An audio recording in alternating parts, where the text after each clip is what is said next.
안녕하십니까. 한강의 무명TV 최광규 목사입니다. 이 조선반도 또는 한반도 그리고 중국 대륙은 역사적으로 상호작용하며 관계를 이어오고 형성해 왔습니다. 이 가운데 뿌리 깊은 중화 사대주의, 요즘식으로 하면 친중 사대주의가 우리 한반도 위에 사는 우리 역사에 그리고 사람들의 마음에 마치 유전인자처럼 흐르고 있는 현실을 보게 됩니다.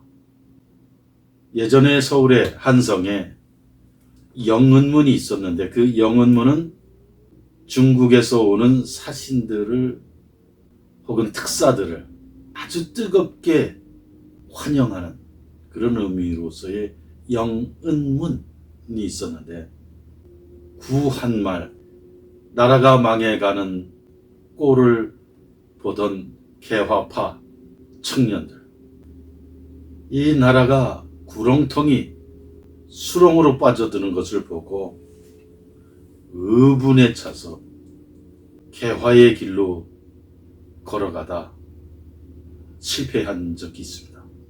그 후에 이 서재필을 중심으로 한 이 청년 개화파 세력들이 영은문을 부수고 독립문을 세웠습니다. 이 독립문은 그러므로 한반도 역사와 이 한반도의 생명 역사에 있어서 서울의 한성에 독립문이 세워졌다고 하는 것은 대단히 큰 획기적인 사건이자 상징적인 의미이고 이후로도 상징적인 의미가 있는 것입니다. 이와 관련해서 이 뿌리 깊은 친중 사대주의에 대해서 함께 생각해보는 시간을 갖겠습니다. 이거는 약 3편 정도로 동영상을 만들어서 올리고자 합니다. 첫 번째 동영상입니다. 이 뿌리 깊은 친중 사대주의에 대해서 살펴보겠습니다. 어떻게 보면 광기의 중화 사대주의입니다. 우리가 잘 알듯 중국의 역대 왕조들은 주변국과 조공 관계를 만들었습니다. 그래서 중국 왕조는 주변국 통치자들을 제후로 책봉했습니다. 이것을 통해 우호 관계를 유지했습니다. 일종의 종속적 우호 관계였습니다. 이를 사대주의라고 부릅니다. 사대 외교. 우리나라의 전국 팔도에서 만나는 수많은 이 선비들, 사대부들의 그 묘비에는 이런 말이 많이 쓰여 있습니다. 유명조선, 즉 명나라가 있어야지 조선이 있다. 그런 뜻입니다. 또 다르게 번역을 하면 명나라 속국 조선이라는 뜻입니다. 그런데 조선만이 아니었습니다. 유당신라, 924년에 세워진 영월에 세워진 비인데 흥령사 징효대사 탑비에 유당신라라 쓴 비명이 있습니다. 이 뜻은 뭐냐? 당나라가 있어야지 신라가 존재한다. 이 통일신라 비석입니다.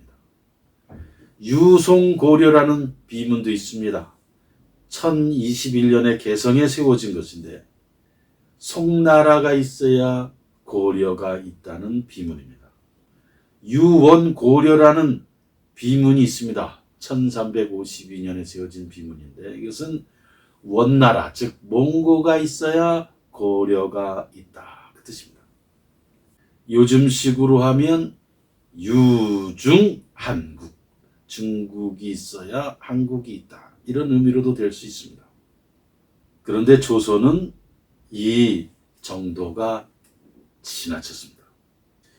외교 정책이어야 할 이 사대주의가 윤리가 되었고 정치 이데올로기가 된 것입니다. 그러더니 마침내 중화 사대주의가 한국인, 이 한반도의 사람들의 정신세계를 지배하는 가치 철학이 되어버렸습니다. 중화 사대주의.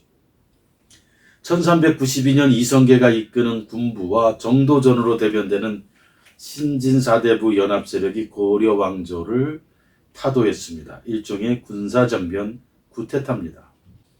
다른 쪽에서는 또 혁명이라고 합니다.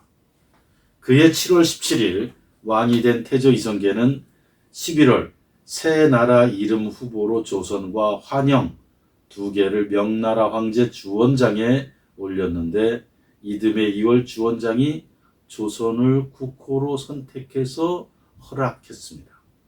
국호 후보를 보내기 한 달 전 이성계는 옛 왕조 역사, 다시 말해 고려사 편찬을 지시했는데 59년이 지난 1451년 문종 1년에 고려사가 완성됐습니다.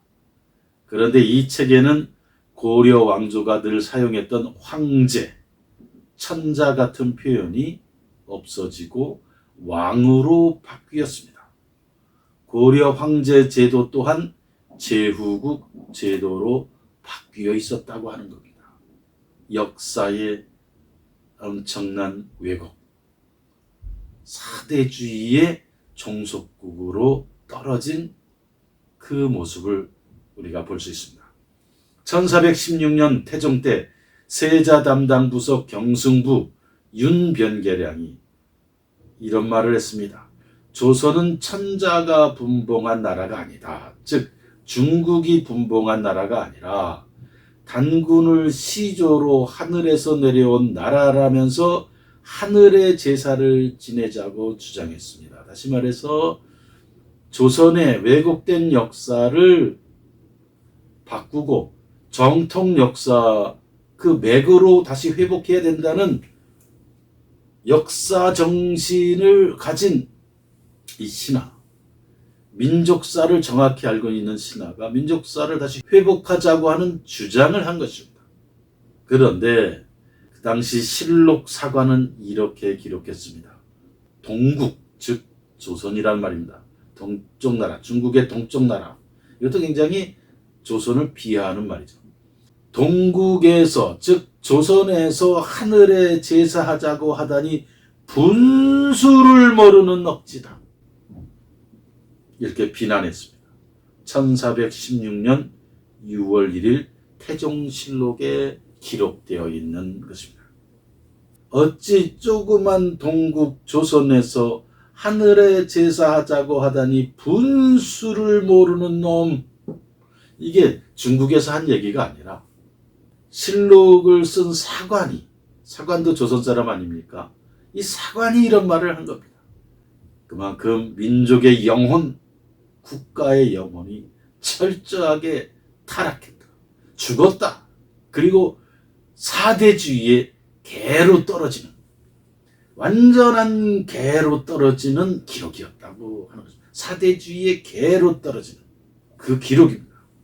조선 지도부는 황국 명에 대한 제후국 지위에 충실했습니다. 조선 내내 명에 대한 제후국 지위에 만족했고 아주 해피했습니다. 행복했습니다.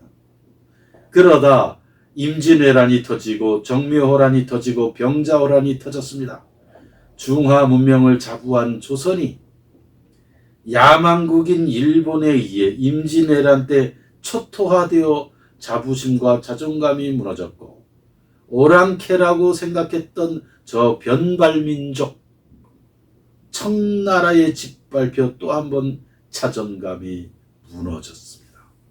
동국에서 하늘에 제사하자고 하다니 분수를 모르는 놈이라 했던 이 조선시대의 사관, 역사관, 정치 이데올로기로서의 사대주의, 윤리, 철학이었던 사대주의가 끝내는 두 야만국, 일본과 청나라에 철저하게 짓밟힌 역사였다는 것입니다.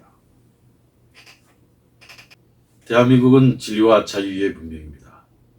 이 진리와 자유의 문명을 사랑하는 여러분, 특별히 재미동포, 제1동포, 유럽동포 등 해외동포들께서는 이 책 황하의 물결을 꼭 읽어보시기를 부탁합니다. 구독, 좋아요도 부탁합니다. 감사합니다.